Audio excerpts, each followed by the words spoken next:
I'm going to tell you about 7 sleep tips that you probably think are healthy. You probably think they're helping your sleep.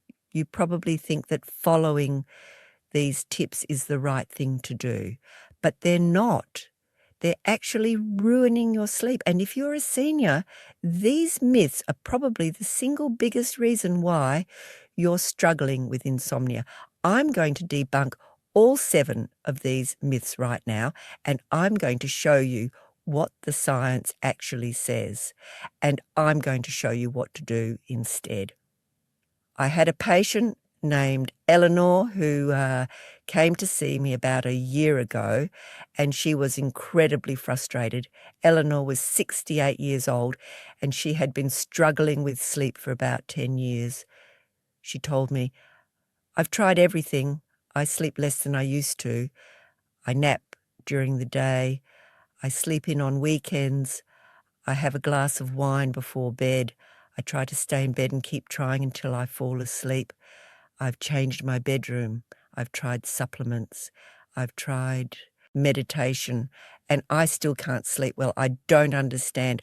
I'm doing everything I think is healthy for sleep, but nothing is working. I'm exhausted. I'm frustrated. I'm starting to think this is just what happens when you get old."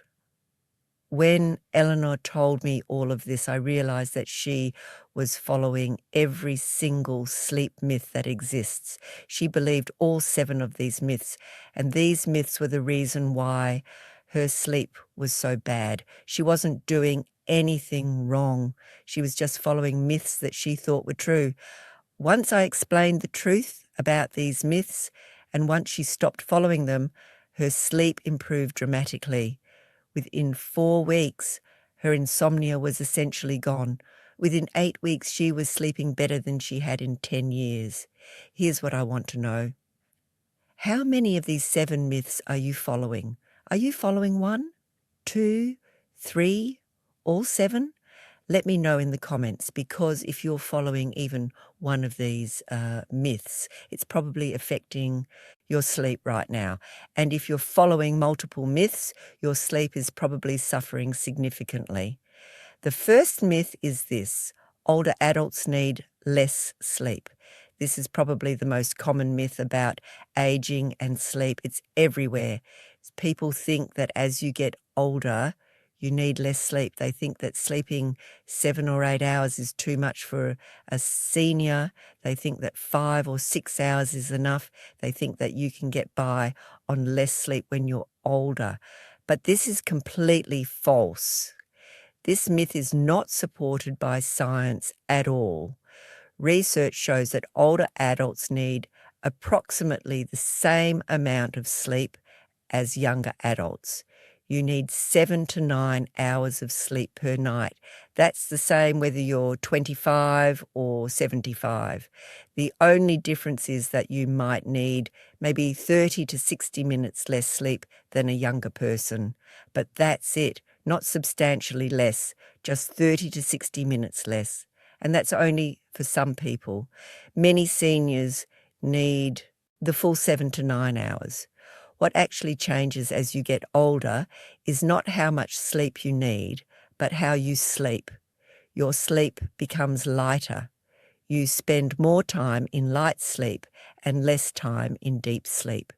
You wake up more frequently during the night. You have more trouble falling asleep initially. Your sleep is more fragmented. You might wake up at 3 in the morning and have trouble falling back asleep. But your need for 7 to 9 hours of sleep remains the same.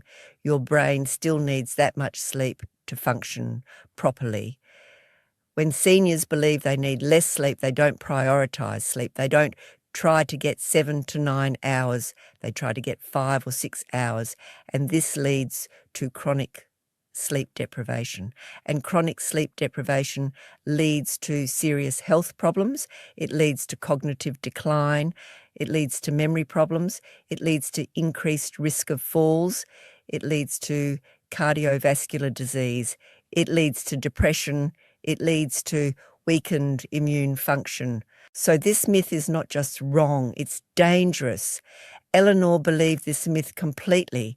She thought that at 68, she only needed 5 or 6 hours of sleep. So she wasn't trying to get 7 to 9 hours. She was trying to get 6 hours and thinking that was enough. When I told her that she needed 7 to 9 hours, just like a younger person, she was shocked. She said, "Really? I thought I was supposed to need less sleep." I explained that this was a myth, that her brain still needed 7 to 9 hours to function properly. She started prioritizing sleep. She started trying to get 7 to 9 hours every night, and her sleep improved dramatically. Within 2 weeks, she was sleeping better. Within 4 weeks, she was sleeping much better. The second myth is this, is sus. Sleeping in on weekends is good for sleep. Many people think that if they don't sleep enough during the week, they can make it up by sleeping in on weekends. They think that sleeping in on Saturday and Sunday will help them catch up on sleep. They think that this is a healthy way to compensate for a busy week. But this is false. Sleeping in on weekends actually disrupts your circadian rhythm. Your body has an internal clock. This internal clock is incredibly powerful. It regulates your sleep-wake cycle. It regulates your hormone production. It regulates your body temperature. It regulates your appetite. This internal clock works best when you have a consistent sleep and wake time every single day. When you sleep in on weekends, you're disrupting this internal clock. You're creating what we call social jet lag. It's like traveling to a different time zone every weekend. Your body gets confused, your circadian rhythm gets disrupted, and this makes it harder to fall asleep on Sunday night and Monday night. Your body is expecting to wake up at 7, but on Sunday you sleep until 10. Your body is confused, your circadian rhythm is disrupted, and you pay the price on Sunday night when you can't fall asleep. Eleanor was sleeping until 7 on weekdays, but sleeping until 10 on weekends. That's a 3-hour difference. She was creating massive circadian disruption every single weekend. When I told her to maintain the same wake time every single day, even on weekends, she was resistant at first. She said, "But I want to sleep in on weekends. That's one of the few pleasures I have." I explained that sleeping in was actually making her sleep worse, that by maintaining a consistent wake time, her sleep would improve. She tried it, and her sleep improved. Her body adapted to the consistent schedule, her circadian rhythm strengthened, and her sleep quality improved. The third myth is this: you can catch up on sleep. This is related to the second myth. People think that if they don't sleep enough during the week, they can make it up by sleeping more on the weekend. But research shows that you cannot fully catch up on sleep. While 1 or 2 extra hours on the weekend can help slightly, you cannot fully compensate for chronic sleep deprivation with weekend sleep. Your brain and your body need consistent, adequate sleep every single night. You can't store up sleep like you store up money in a bank account. Sleep doesn't work that way. When you're chronically sleep deprived during the week, your brain accumulates sleep debt. Your cognitive function suffers. Your emotional regulation suffers. Your immune function suffers. Your metabolism suffers. And sleeping extra on the weekend doesn't fully reverse all of this damage. You might feel slightly better on Sunday after sleeping in, but the damage from the week is not fully repaired. And then you start the week again with insufficient sleep. And the cycle continues. You're always running a sleep deficit. Eleanor believed this myth. She thought that if she had a bad week of sleep, she could just sleep a lot on the weekend and be fine. But this wasn't working. She would have a bad week, sleep in on Saturday and Sunday, and then still feel exhausted on Monday. When I explained that she needed to prioritize sleep every single night and that she couldn't catch up on the weekend, She changed her approach. She started trying to get 7 to 9 hours every night, and her sleep improved. She stopped feeling like she was always running a sleep deficit. The fourth myth is this: napping during the day is bad for sleep. Many seniors avoid napping because they think it will interfere with their nighttime sleep. They think that if they nap during the day, they won't be able to sleep at night, but this is not entirely true. Short naps, specifically naps that are 20 to 30 minutes long in the early afternoon before 3 o'clock, can actually improve alertness and cognitive function without significantly affecting nighttime sleep. However, long naps, naps that are over 1 hour, or naps that happen in the late afternoon or evening can interfere with nighttime sleep. The key is the timing and duration of the nap. A 20 to 30-minute nap in early afternoon gives your brain a boost. It improves alertness, it improves cognitive function, it improves mood, and it doesn't interfere with nighttime sleep because you're napping early enough that your sleep pressure builds back up by bedtime. But a 1 hour nap in the late afternoon reduces your sleep pressure. Your body is not as tired at bedtime, and you have trouble falling asleep. Eleanor was avoiding naps because she thought they were bad for sleep, but she was exhausted during the day. She was struggling to stay awake in the afternoon. She was having trouble concentrating. When I told her that short naps in the early afternoon were actually beneficial, she started taking 20-minute naps at 1 o'clock in the afternoon, and her daytime alertness improved, her cognitive function improved, and her nighttime sleep was not affected. In fact, her nighttime sleep improved because she wasn't so exhausted that she was tossing and turning all night. The fifth myth is this: alcohol helps you sleep. This is a very common myth among seniors. Many seniors have a glass of wine before bed because they think it helps them sleep, and it's true that alcohol makes you drowsy. Alcohol is a depressant. It slows down your central nervous system, so yes, it makes you fall asleep faster. But alcohol severely disrupts sleep quality. While alcohol may help you fall asleep faster, it prevents you from getting deep sleep. It suppresses REM sleep, which is the sleep stage where your brain processes emotions and consolidates memories. It increases nighttime awakenings. It prevents your body from getting the restorative sleep it needs. Research shows that alcohol reduces REM sleep by 20 to 30%. It increases the number of times you wake up during the night. It reduces the amount of time you spend in deep sleep. And it prevents your body from getting the restorative benefits of sleep. So, yes, you might fall asleep faster, but you're not sleeping well. You're not getting restorative sleep. And over time, your body builds tolerance to alcohol. So you need more and more alcohol to fall asleep. And the sleep disruption gets worse. Eleanor was having a glass of wine every night before bed. She thought it was helping her sleep. She would fall asleep quickly after the wine, but she was waking up multiple times during the night. She was not sleeping deeply. She was waking up exhausted. When I told her to stop drinking alcohol in the evening, she was worried that she wouldn't be able to fall asleep, but I explained that she would actually fall asleep better without the alcohol because her sleep quality would improve. She tried it and she was shocked. She was falling asleep at the same speed, but she was sleeping more deeply. She was waking up fewer times during the night. She was waking up more rested, and she was not dependent on alcohol to sleep. The sixth myth is this: lying in bed trying to sleep is fine.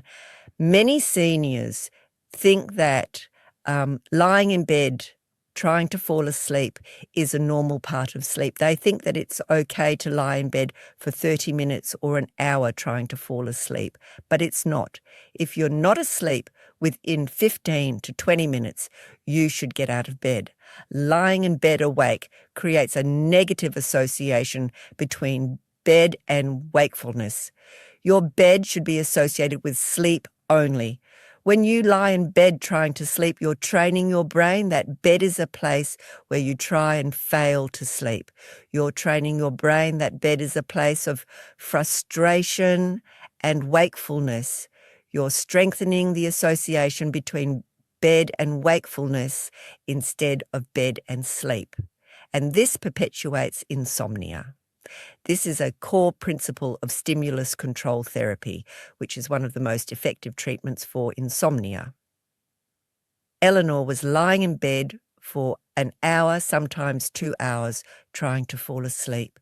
She was training her brain that bed was a place of wakefulness and frustration. She would get into bed at 10 o'clock and not fall asleep until 11 or midnight. She was spending an hour or two lying in bed trying to fall asleep. When I told her to get out of bed after 15 to 20 minutes and to do something calm in another room, she was skeptical. She said, "But won't that make it take longer to fall asleep?" I explained that actually it would help her fall asleep faster because she would be breaking the negative association between bed and wakefulness. She tried it, and within a few days, her sleep improved. Within a few weeks, she was falling asleep within 10 to 15 minutes of getting into bed. The seventh myth is this: you should stay in bed until you fall asleep. Some seniors think that they should stay in bed and keep trying until they fall asleep. They think that getting out of bed is giving up. They think that they should persist and keep trying. But this is one of the worst things you can do. This behavior perpetuates insomnia. It creates a strong negative association between bed and wakefulness. Research shows that the best thing to do is to get out of bed after 15 to 20 minutes of wakefulness, do something calm in another room, and return to bed only when you're sleepy. This is called the 15 to 20 minute rule. If you're not asleep within 15 to 20 minutes, get out of bed. Do something calm. Read a book. Listen to soft music. Do some gentle stretching. Do some breathing exercises. Do something that's calm and relaxing. Don't do anything stimulating. Don't check your phone. Don't watch television. Don't work. Just do something calm and return to bed only when you're sleepy. Eleanor was following this myth. She was staying in bed for hours trying to fall asleep. She was lying there tossing and turning, getting more and more frustrated. When I told her to get out of bed after 15 to 20 minutes, she was resistant at first. She said, "But I feel like I should be able to fall asleep in bed. Why should I have to get out of bed?" I explained that getting out of bed was not giving up. It was actually the most effective way to improve her sleep, that by getting out of bed, she was breaking the negative association between bed and wakefulness. She was training her brain that bed was for sleep. She tried it, and her sleep improved dramatically. Within a few weeks, she was falling asleep within 10 to 15 minutes of getting into bed. So let me summarize these 7 myths. Myth 1, older adults need less sleep. False. You need 7 to 9 hours, same as younger adults. Myth 2, sleeping in on weekends is good for sleep. False. It disrupts your circadian rhythm. Myth 3, you can catch up on sleep. False. You need consistent sleep every night. Myth 4, napping is bad for sleep. False. Short naps in the early afternoon are beneficial. Myth 5, alcohol helps you sleep. False. It severely disrupts sleep quality. Myth 6, lying in bed trying to sleep is fine. False. Get out of bed after 15 to 20 minutes. Myth 7, you should stay in bed until you fall asleep. False. Get out of bed after 15 to 20 minutes. These 7 myths are probably the reason why your sleep is bad. If you're following even one of these myths, you need to stop. If you're following multiple myths, you definitely need to stop, because these myths are ruining your sleep. They're keeping you stuck in a cycle of poor sleep and frustration. Here's what I want you to do this week. First, commit to getting 7 to 9 hours of sleep every night, not 5 or 6, 7 to 9. Second, maintain the same sleep and wake time every single day, including weekends. Third, stop trying to catch up on sleep on the weekend. Fourth, if you're exhausted during the day, take a short nap, 20 to 30 minutes before 3 o'clock in the afternoon. Fifth, stop drinking alcohol in the evening. If you do drink, wait at least 3 to 4 hours before bed. Sixth, if you're not asleep within 15 to 20 minutes, get out of bed and do something calm in another room. Seventh, don't stay in bed trying to fall asleep. Get out of bed after 15 to 20 minutes of wakefulness. Do all 7 of these things this week, and I guarantee you, your sleep will improve. Your insomnia will start to go away. You'll start sleeping better. You'll start waking up more rested. You'll start having more energy during the day. Eleanor did all 7 of these things. Within 1 week, her sleep was noticeably better. She was falling asleep faster. She was waking up fewer times during the night. Within 2 weeks, her sleep was significantly better. She was sleeping more deeply. She was waking up more rested. Within 4 weeks, her insomnia was essentially gone. She was falling asleep within 10 to 15 minutes. She was sleeping deeply. She was waking up rested. She was not waking up in the middle of the night. And she was not taking any medications. She had simply stopped following these 7 myths and started following the science. Here's what I know to be true. These 7 myths are probably affecting your sleep right now. If you're a senior, these myths are probably the reason why you're struggling with insomnia. But the good news is that once you stop following these myths, your sleep improves, sometimes dramatically, sometimes within days, sometimes within weeks, but it improves. Eleanor came back to see me 6 months after she stopped following these myths. She looked completely different. She had energy. She had a brightness in her eyes. She had a smile on her face. She told me, "My life has completely changed. I'm sleeping well. I'm waking up rested. I have energy throughout the day. I'm more mentally sharp. I'm more present with my grandchildren. I feel like I got my life back." And it all started with understanding that these sleep tips I thought were healthy were actually ruining my sleep. I can't believe how much difference it made. That's what I want for you. I want you to stop following these 7 myths. I want you to start following the science. I want you to experience what it feels like to fall asleep easily. I want you to feel what it's like to sleep deeply. I want you to understand what it means to wake up genuinely rested.